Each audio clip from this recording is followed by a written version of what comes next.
성도들 반갑습니다. 주 안에서 평안을 전합니다. 오늘은 전체 강의로 치자면 6번째 시간이고 에베소서 2번째 시간입니다.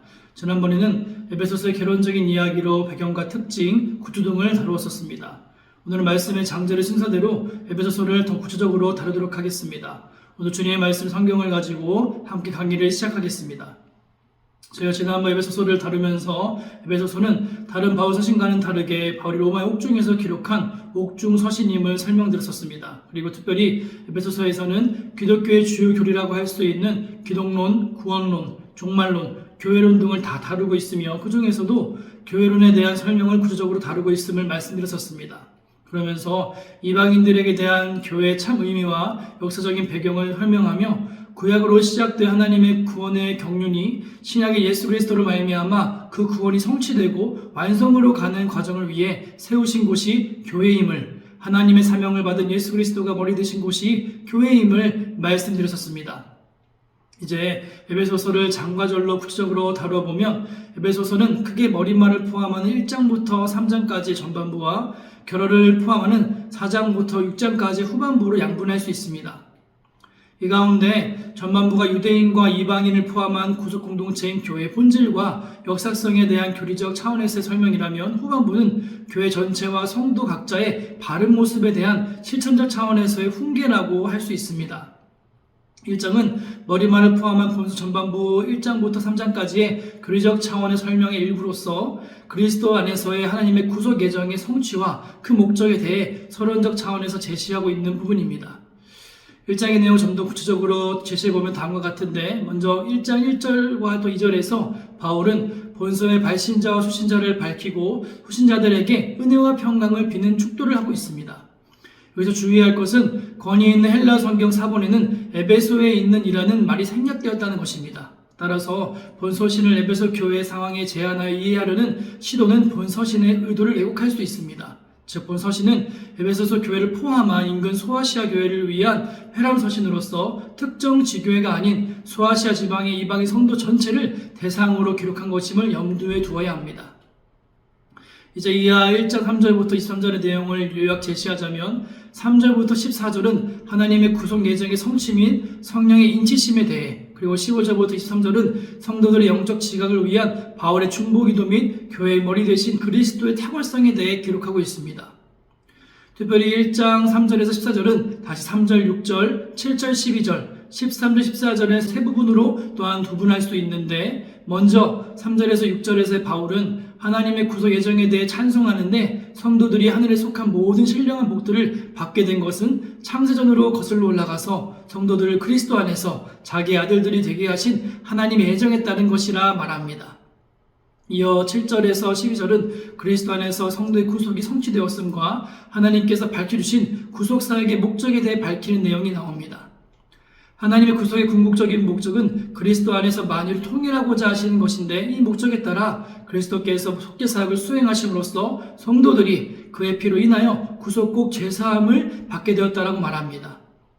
이어 13절 14절은 그리스도 안에서 성도가 구속받은 보증으로서의 성령의 인치심에 대해 밝히고 있는데, 이처럼 바울은 성도의 구속에 삼위 하나님께서 어떻게 개입하셨는지를 제시함으로써 성도의 구속이 얼마나 놀랍고도 엄청난 사건인가를 이야기해주고 있습니다.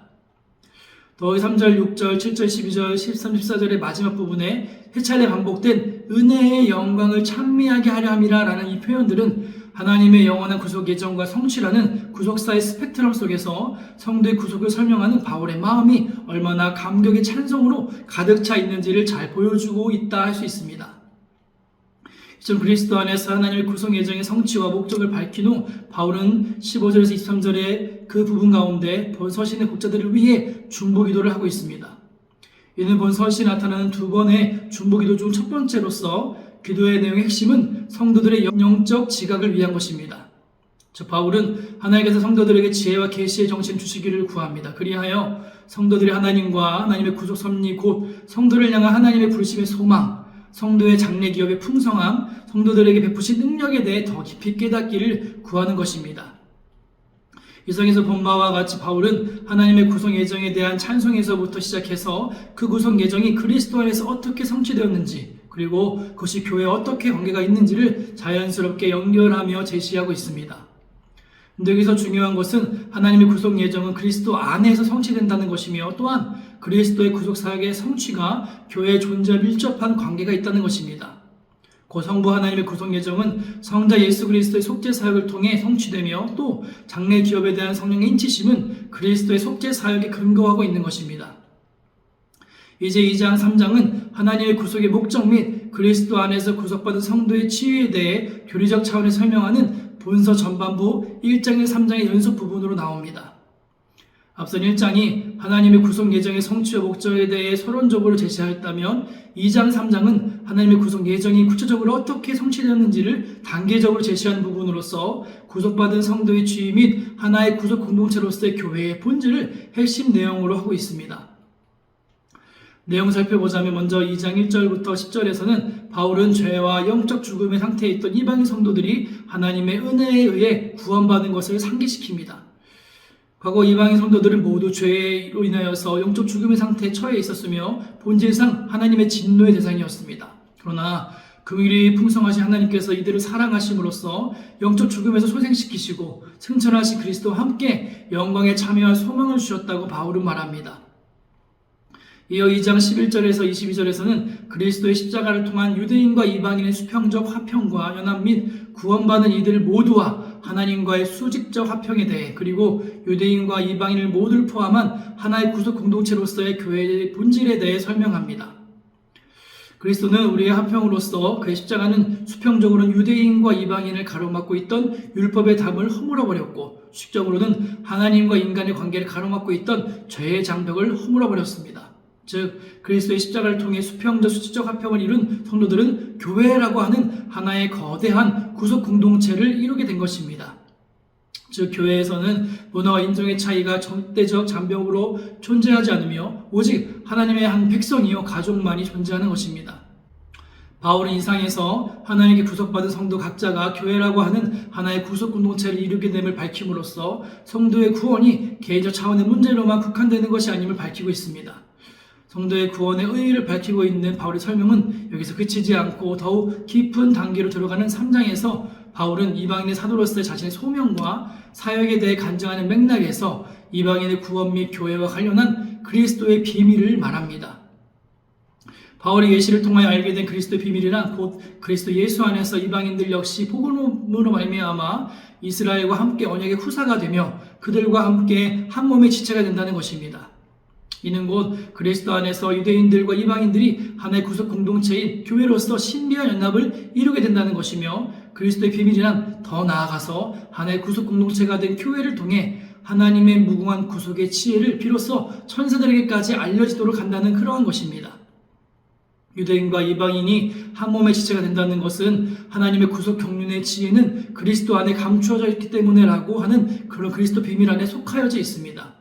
그런데 그리스도께서 십자가 구속 사역을 통해 교회를 세우시고 이 교회 안에 구속받은 유대인들과 이방인들이 들어오게 하셨는데 이것은 곧 하나님의 구속 경륜의 비밀, 그리스도 안에서 유대인과 이방인들이 한 몸의 지체가 되는 그리스도의 비밀이 그리스도의 몸인 교회를 통해 실현된 것이라 말할 수 있습니다. 이렇게 본다면 그리스도의 비밀은 곧 교회의 비밀이 되고 하나님의 구속 경륜의 지혜는 실로 교회를 통하여 온전히 밝혀지고 실현되는 것입니다. 그 다음 이어지는 3장 14절에서부터 21절에서는 바울은 교회인 성도들을 위해 무릎을 꿇는 두 번째 중보기도를 드립니다. 지난번 설명드렸지만 이 기도는 첫 번째 중보기도와 맥을 같이 하지만 첫 번째 기도가 성도들 개인의 영적 지각에 초점을 맞춘 기도라면 두 번째 기도는 성도들 전체, 그 교회의 영적 강건과 충만에 초점을 맞춘 기도라는 점에서 차이가 있습니다. 즉 바울은 두 번째 중보기도에서 성도들의 속사람이 성령의 능력으로 강건하게 될 것과 그들이 서로 사랑 가운데 행함으로써 예수 그리스도의 사랑을 더 깊이 체험하고 결국 하나님의 충만하신 것으로 더욱 충만해지기를 구하는 것입니다. 이 장에서 바울은 이방인 개개인의 구원, 이방인과 유대인과의 화평적인 연합, 하나의 구속 공동체인 교회의 형성, 교회를 통한 하나님의 구속 비밀의 실현 등을 차례로 제시하고 있습니다. 물론 이는 하나님의 구원이 이와 같은 시간의 단계를 거쳐 진행된다는 것을 말하는 도식이 아닙니다. 바울은 성도 개개인의 구원의 의의를 보다 넓은 맥락, 그 교회를 통해 실현된 하나님의 신후한 구속 비밀과의 연관성 속에서 제시한 것으로 말씀을 봐야 합니다. 바로 이와 같은 전개를 통해 구속받은 성도 개인의 지위를 구속 공동체인 교회 차원에서 설명할 뿐만 아니라 교회라고 하는 구속 공동체의 본질적 성격을 설명하고 있습니다. 그러므로 성도는 자신의 구원에 대해 개인적 차원의 뿐만 아니라 교회 차원에서도 인식해야 합니다. 하나님은 우리 각자를 죄와 허물로 죽은 상태에서 불러 구원해 주셨습니다. 우리는 이방인으로서 약속에 대해 외인이었고 하나님도 없고 진정한 소망도 없는 사람들이었습니다.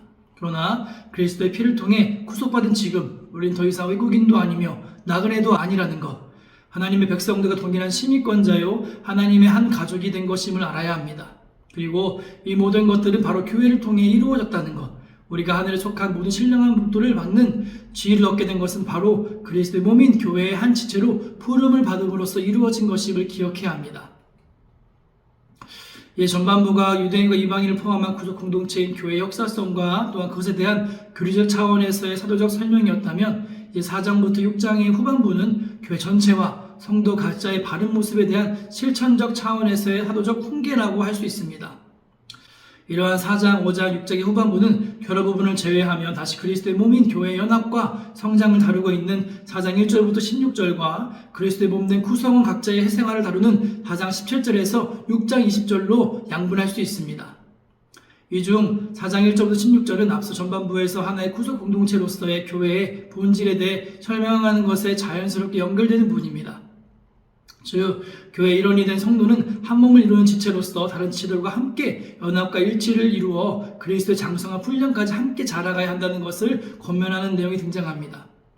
1차적으로 교회는 연합해야 합니다. 한 몸으로 부름을 받은 각 지체가 서로 연합하지 못한다면 어떤 결과가 생겨날까요? 전체로서 교회가 강건하지 못할 뿐 아니라 교회를 이루는 지체도 또한 성도 각자도 역시 강건할 수 없다라고 말씀은 이야기합니다. 한 몸을 이루는 지체들이 서로 분쟁하고 다투는 일이 생기면 자연계 생명체에서도 있을 수 없는 그런 일임을 저희는 알게 됩니다. 그러므로 그리스도의 몸으로서 한 몸을 이룬 성도들이 서로 연합하는 것은 너무나 당연하고 중요한 일입니다.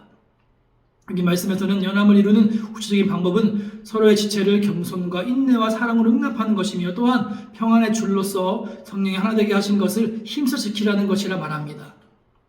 성도들이 믿고 섬기는 주 예수님은 한 분이시고 하나님 아버지도 한 분이시며 성령님도 한 분이시라 말하면서 삼위 하나님은 구별된 각 위격으로 존재하시지만 서로 나뉘어지거나 분리되지 않는다 말씀하십니다. 즉 그리스도의 몸을 이룬 성도들이 성령 안에서 하나가 되어야 하는 근거와 당위성이 바로 여기에 있는 것입니다.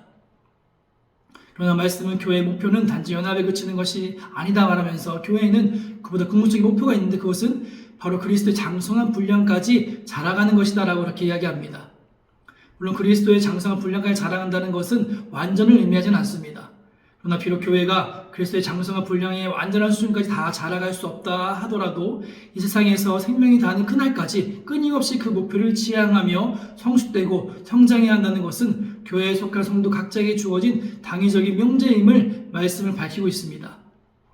어린아이가 자라면서 키와 정신이 성숙해지듯이 그리스도의 몸으로서 유기체인 교회 역시 성숙해 가야 하며 진리를 분별하여 더 이상 거시된 교훈의 풍조에 휩쓸리지 않고 성숙한 존재로서의 역할을 성도가 그 안에서 할 수 있는 것입니다.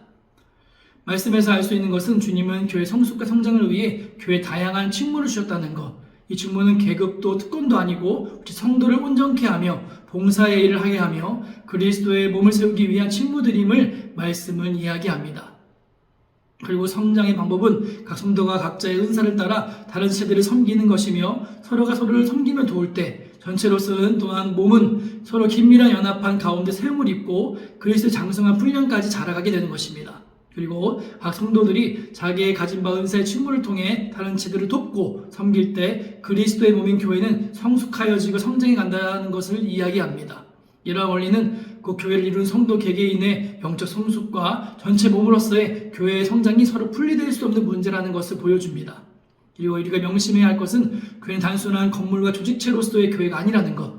에베소서가 말하는 교회 성장은 한 지체의 아픔과 개인적인 신앙생활의 문제에는 소홀한 채 수직적으로만 또한 수적으로만 늘어나는 성장이 결코 아님을 기억해야 한다고 말합니다. 에베소서가 말하는 성장은 한 생명체로서의 강건함과 성숙함이며 모든 지체가 함께 자라가는 성장을 이야기합니다.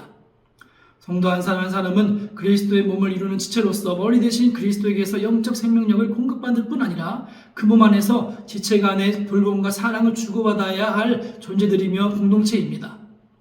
교회 성장 문제에 있어서 우리가 가져야 할 시각은 그 성도 개인을 통해서 전체 공동체의 모습을 보면서 반대로 전체 공동체를 통해 성도 개인을 볼 수 있는 그 시각이 필요합니다. 결국 지체와 몸은 결국 하나이기 때문입니다.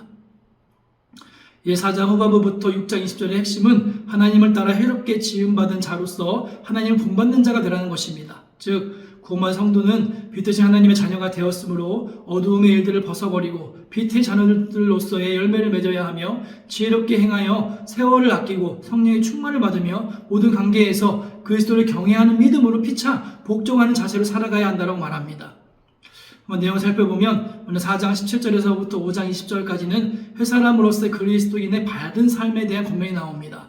먼저는 구속받은 그리스도인의 생활 원칙에 대해 밝히고 있는데 그것은 곧 옛사람을 벗어버리고 새사람을 입으라는 것입니다. 옛사람은 곧 거듭나기 전 정욕의 욕심을 따라 살던 옛 자아를 말하며 새사람이란 그리스도의 피로 거듭난 사람으로서 의와 진리의 거룩함으로 지으심을 받은 새로운 자아를 말한다고 볼 수 있습니다. 이어서는 이후 관계에 대한 권면으로 성도는 행실, 마음, 언어 사용 등에서 회사람의 성품에 합당하게 행하며 대인관계 잘못으로 마귀에게 틈탈 기회를 주거나 혹은 성도 마음속에 내주하신 성령을 근심케 해서는 안 된다라고 교훈하고 있습니다. 이 5장에서는 성도가 하나님의 자녀로서 하나님을 본받아 빛의 열매를 맺는 삶을 살 것을 권면하고 있는데 여기서 하나님을 본받는 자가 되라는 것은 앞서 4장에 하나님을 따라 의와 진리의 거룩함을 또 질심을 받은 새 사람을 입으라는 것과 일맥상통합니다. 하나님을 본받는다는 것은 결국 하나님의 본질적 속성인 의와 거룩함을 추구하는 것과 다름없기 때문입니다. 단 앞에서 새 사람을 입으라는 권면이 구속받은 자로서의 신분적 관점에서 그리스도인의 생활 원칙을 제시한 것이라면 여기에서는 하나님의 자녀로서의 신분적 관점에서 그리스도인이 빛의 자녀답게 생활 속에서 선한 행실의 열매들을 맺어야 할 것을 권고하고 있는 것으로 말씀을 볼 수 있습니다. 이 5장 중반은 위의 문장과 같은 맥락의 교훈을 약간 다른 각도에 제시하는 내용이 등장하는데 그 어리석은 자가 되지 말고 지혜로운 자가 되며 술 취하지 말고 성령의 충만함을 받으라고 하는 권고를 제시하고 있습니다. 물론 여기서 말하는 지혜는 세상적인 지혜가 아니라 주의 뜻을 분별하는 선한 지혜를 말하는데 그리스도인들은 악한 시대에 주의 뜻을 분별하는 자들이 되어야 한다고 말합니다. 그리고 술 취함과 같은 방탕에 빠져 세월을 낭비하는 자들과 달리 성령의 충만을 받아 악한 시대 속에서도 적극적으로 주의 뜻을 행하는 자들이 되어야 한다고 에베소서는 말하고 있습니다. 이 5장 후반에서 6장 초반의 두 문단은 다양한 개인적 관계에 있어서 그 안에서의 그리스도인의 상호 복종에 관한 권면입니다. 여기서 문맥을 파악할 때 한 가지 주의해야 할 것은 5장 21절의 위의 문단의 종결 구절로 볼 것이 아니라 21절 이하에 이어지는 문단의 시작 구절로 봐야 한다는 것입니다. 그런데 21절을 위의 문단과 포함해서 피차 복종하라는 권면을 성령 충만의 한 요소로 파악합니다. 내용상 충분히 이해가 가능하며 또 문법적으로 불가능한 것은 아닙니다. 그러나 21절의 위의 내용의 종결 구절로서가 아니라 새로운 문단의 시작 구절로 볼 수밖에 없는 결정적 이유가 있는데 곧 헬라어 성경에 22절에 복종하라라는 동사가 없는 것입니다. 즉 그리스도를 병이함으로 피차 복종하라는 5장 21절의 그 말씀을 볼 때에 문맥의 흐름상으로 볼 때에 바울이 상호 복종이라고 하는 새로운 권면을 시작하는 것을 첫 구절로 봐야 합니다. 즉 부부 사이, 부모와 자녀 사이, 종과 상전 사이의 등 개인적 관계에서의 상호 복종을 위한 교훈적인 대전제로서 제시된 구절로 21절을 봐야 하는 것입니다. 이상의 내용을 통해 우리가 분명히 확인할 수 있는 것은 그리스도의 신앙은 반드시 생활에서 윤리의 실천으로서 나타나게 되어 있다는 것입니다. 하나님께 대한 그리스도의 신앙은 보이지 않는 신비한 영의 세계에만 국한되어 있는 것이 아니라 실제 삶 속에서의 행실의 습관, 언어의 사용, 인간관계에서의 태도 등 그 사람의 본성과 신앙이 어떠한지를 밖으로 보여주는 열매임을 말씀을 통해 알 수 있습니다. 진정으로 우리가 하나님의 자녀가 되었고 하나님의 거룩한 속성을 따라 지으심을 받은 자들이 되었다면 우리 성도들은 변화된 본성과 신분에 따라 적극적으로 선한 행실의 열매들을 맺는 자들이 되어야 마땅합니다. 이어 6장 10절에서 20절은 성도들의 또 영적 전쟁에 대한 각성을 촉구하는 내용을 다루고 있습니다. 내용을 살펴보면 성도가 죽으면 영적 싸움의 성격이 혈과 육에 대한 싸움이 아니라 마귀들과의 싸움이라는 것과 그 싸움에서 이기기 위해서는 하나님의 전신갑주로 무장하고 기도로 싸워야 함을 권면하는 내용이 나옵니다. 저는 앞에 윤리 문제와 별로 상관이 없어 보이는 영적 전쟁의 문제를 제기하고 있을까 의아해할 수 있지만 넓은 문맥의 흐름을 보면 이 문제를 다루는 바울의 의도는 너무나 자연스럽고 분명합니다. 알다시피 사장에서 6장은 전체적으로 구속받은 성도들의 새로운 삶에 대한 권면하고 있는 내용입니다. 바울은 앞서 성도는 그리스도의 몸된 교회 한 지체로서 교회 공동체의 연합과 성장을 힘써 추구하고 또한 생활 속에서 빛의 자녀로서 열매를 맺어야 한다는 것을 권면하였습니다. 이러한 삶은 성도들이 구속받기 전 고죄와 허물로 죽었던 상태에 있었다면 전혀 상상할 수 없는 새로운 삶입니다. 즉 바울은 구속받은 성도들이 교회에서와 인간관계 등 윤리적 면에서 전혀 새로운 차원의 삶을 살 것을 권면하는 것입니다.